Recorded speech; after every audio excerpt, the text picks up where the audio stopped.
أعوذ بالله من الشيطان الرجيم بسم الله الرحمن الرحيم نحمده ونصلي على رسوله الكريم Assalamu alaikum wa rahmatullahi wa barakatuh. Inshallah, just in few days, the month of Rabiul Awwal is going to start, and Muslims around the world will be celebrating the birth of Rasulullah alayhi salatu wassalam. And every year at this occasion, there are some people who raise their questions and concerns that why are you celebrating the birth of Nabi sallallahu alaihi wasallam? Where is the evidence in Quran and Sunnah? Which Sahabi did these kind of things? No Sahaba did and no Imam did. So why are you doing it? This is, my dear brother and sister, this is the mindset, this is the thoughts that was planted within the Muslim just about 200 years ago, when these European powers went to the Muslim countries and occupied the Muslim land, and they saw that the people were connected with Rasulullah sallallahu alaihi wasallam so much compared to other religions, and that's the reason that they wanted to remove or weaken the love for Nabi sallallahu alaihi wasallam. Eid Milad Nabi has been celebrated by Muslims at least over the last um, 13 centuries without any objection from anybody. Even Imam Ibn Taymiyyah, who was the Salafi Imam, he called this bid'ah, but he says those who celebrate this new thing will be rewarded by Allah subhanahu wa ta'ala because of the love of Nabi sallallahu alaihi wasallam. My dear brother and sister, what is bid'ah? Bid'ah is that action or belief that can change or distort Islamic fundamentals, Islamic teachings, Quran and Sunnah. Does Eid Milad Nabi changes any Sunnah? Does it change any interpretation of Quran? The only question is why they did not do it and why are we doing it? And this is because the concept they have not cleared in their heads. What cannot be changed is faraid and wajibat. Fard cannot be changed. 5 daily prayers cannot be changed. Faraid I'm talking about. Ramadan is, we fast in the month of Ramadan, it cannot be moved to any other month. So faraid and wajibat cannot be changed. Sunnah cannot be changed. But mustahab amal is not defined in the form of a shape or a certain way, and that's why it's called mustahab.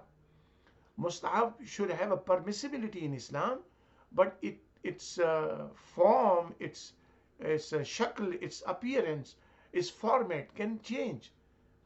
Why people are mixing these two things? Faraid and wajibat and sunnah, those are defined. And we have to have an evidence. If we call something farz, we have to have an evidence. If we call something sunnah, we have to have an evidence. And the Sahaba did accordingly. But what is mustahab? It is not necessary that Sahaba has to do those things in order for us to do those things.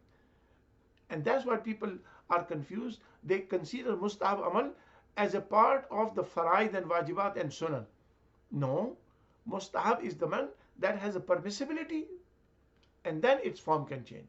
Now, whether Islam allows to celebrate the birth, absolutely yes. Its format is definitely, in our times, is different. For example, Nabi alayhi salatu wasalam was asked, Ya Rasulullah alayhi salatu wasalam, why do you fast on Monday? He said, I was born on this day. So, birthday was Monday. Nabi sallallahu alaihi wasallam used to fast every Monday.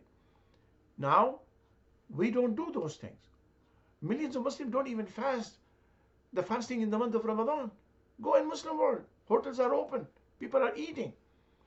So far we are missing. Are you expecting Muslim to fast on every Monday? We don't do those things, unfortunately. Nabi alayhi salatu wasalam asked Muslims to celebrate, to fast on Yom Ashura, 9th and 10th Muharram, or 10th or 11th Muharram.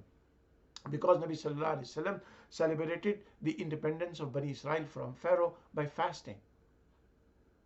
Today we celebrate the independence days of our country by military parades and music and dancing and all kind of festivities.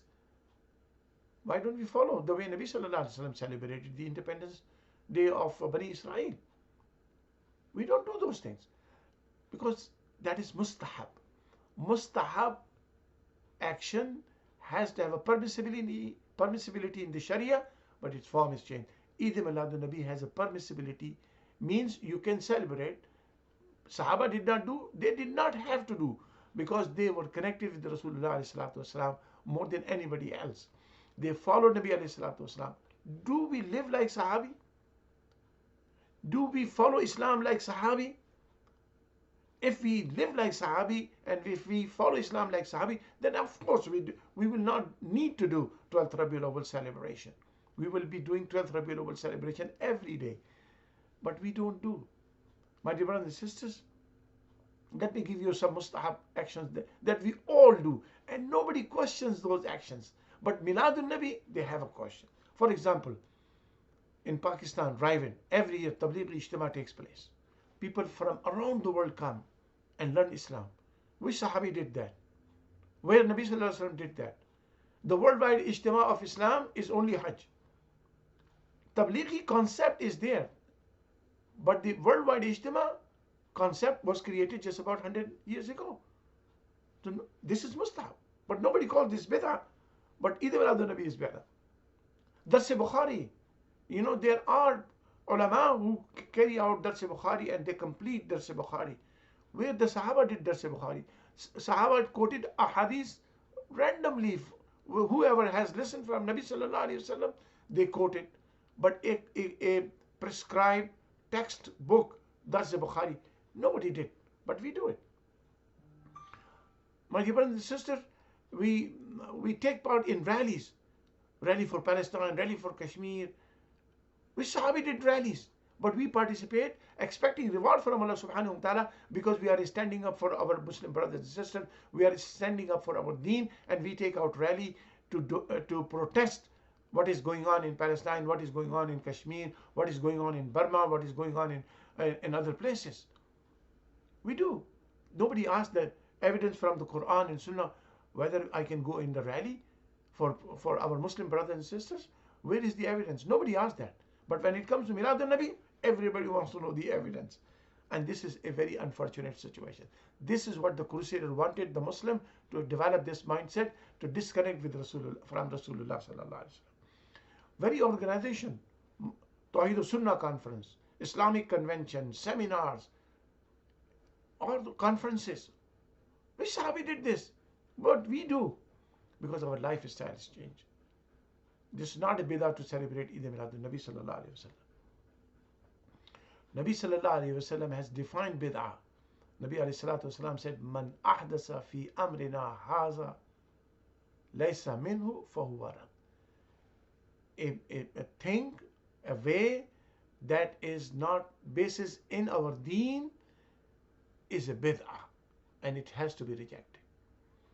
The concept of birthday is in Islam, it is in the Quran. Allah Tabarak wa Ta'ala has sent وَسَلَامٌ عَلَيْهِ يَوْمَ وَلِدَ for Hazrat Isa alayhi salam, Hazrat Yahya alayhi salam. Allah is sending his salam, his salutation on the birthday of Isa alayhi salam and Yahya alayhi salatu salam. The birthday is not a curse day. It's a celebration day. It's a day of salamati, peace. Nabi alayhi salatu salam thanked Allah subhanahu wa ta'ala by fasting every Monday. That's the way they did it. And we, since we don't do that way, I think we should do, but we don't do that. So we celebrate the birth as we do the other events. Independence Day, Yawmul Watani in Saudi Arabia. Independence Day, Qaid Azam Day, Canada Day, all these days we celebrate. So let's have a celebration of birth of Rasulullah sallallahu alaihi wasallam in order for people to educate on this particular day, and they should connect with Rasulullah sallallahu alaihi wasallam. My dear brothers and sisters, Eid Milad al-Nabi is not a bid'ah. Celebrate it. Remember Nabi sallallahu alaihi wasallam. Love Nabi sallallahu alaihi wasallam. Follow Nabi sallallahu alaihi wasallam. Eid Milad al-Nabi just to remind us that Nabi alayhi salatu wasalam needs to be, about him needs to be taught, needs to be learned and followed. وصلى الله تعالى على حبيبي محمد وآله وسلم.